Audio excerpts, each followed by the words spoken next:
আজি আমি alternative party of Bodoland অথবা এপিবিৰ ওদালগুৰি জিলা সমিতিটো গঠন কৰিলোঁ। তাৰ লগতে ইউথ উইং গঠন কৰিছোঁ জিলাৰ আৰু উইমেন উইং জিলা কমিটিটো আমি আজি গঠন কৰিব পাৰিছোঁ। আৰু সমগ্ৰ জিলাৰ বিভিন্ন ঠাইৰ পৰা আমাৰ ইয়াত ব্যক্তিসকল আহিছে আৰু খুব ভাল লোকৰ ৰিপ্ৰেজেণ্টেটিভত আমি কমিটি 3টা গঠন কৰি ল'ব পাৰিছোঁ। আপোনালোকৰ যেহেতু সমাগত নিৰ্বাচন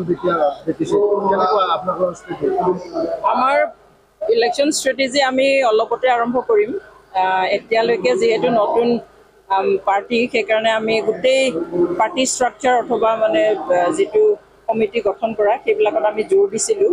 আমাৰ এই 8 তাৰিখে শেষ হ'ব সেইখিনি প্ৰচেষ্টা।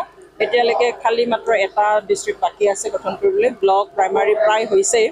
এতিয়া চেণ্ট্ৰেলৰ যিটো আমাৰ উইমেন উইং আৰু ইউথ উইং, মাইনৰিটি চেল, আদিবাসী চেল আৰু OBC চেল, সেইটো 8 জুলাইত কোকৰাঝাৰত আমাৰ হেড অফিচত সেইটো গঠন কৰা হ'ব।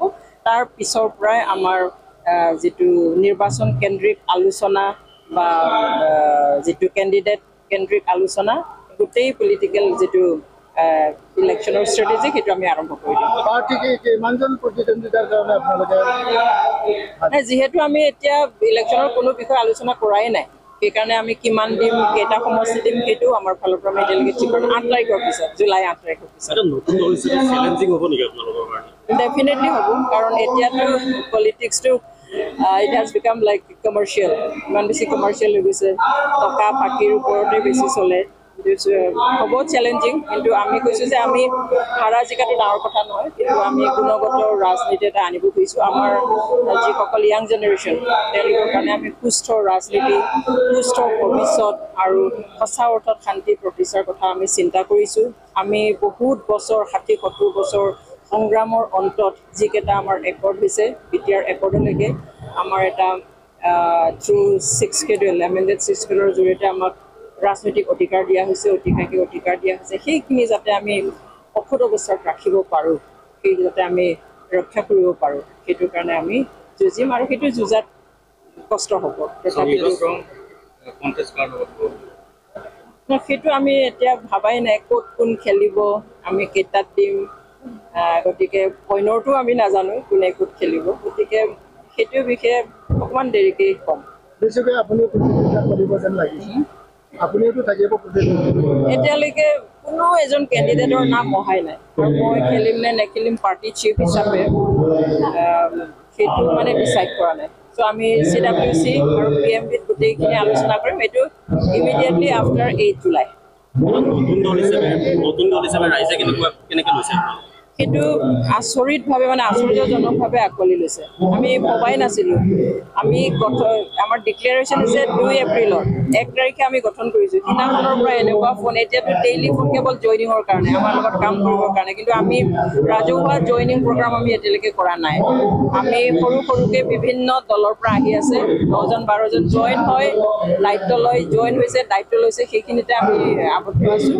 আৰু পাব্লিক জইনিং এইবিলাক আমি পিছলৈ কৰি যাম। আৰু মানে অত্যন্ত ভাল সঁহাৰি ৰাইজৰ পৰা। আমি সেইকাৰণে ভাবিছোঁ যে এতিয়াও সঁচাৰ কাৰণে যুঁজা, এতিয়াও ভালৰ কাৰণে মানে কাম কৰিব বিচৰা মানুহ এতিয়াও বহুত আছে।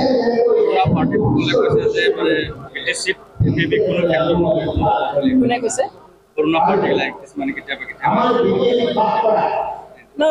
কোনে কি ভাবিছে সেইটো তেওঁলোকৰ কথা।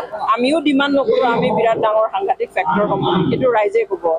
এতিয়া পলিটিক্সত একোৱেই অসম্ভৱ নাই। যদি ৰাইজে সঁচা অৰ্থত বুজিছে, যি চলি আছে, যি হৈ আছে, সেইটো যদি বুজিছে ৰাইজে, আৰু যদি ঈশ্বৰেও বিচাৰিছে কিবা এটা ভাল হওক BTC, তেনেহ'লে এমাহ-2 মাহো যথেষ্ট সময় আচলতে। গতিকে nothing is impossible in politics. So' let's C. নিৰ্বাচনী মূল ইছ্যু কি হ'ব? নিৰ্বাচনী মূল ইছ্যু কি?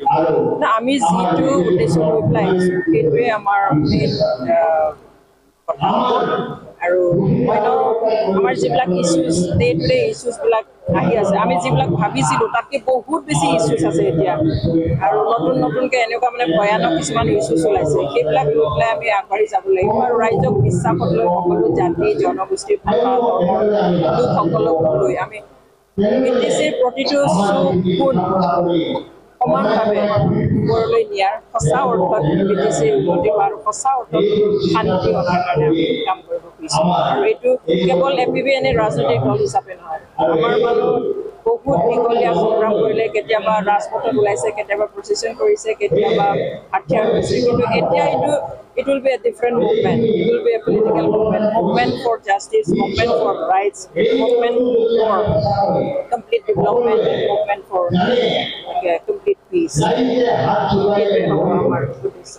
Thank you.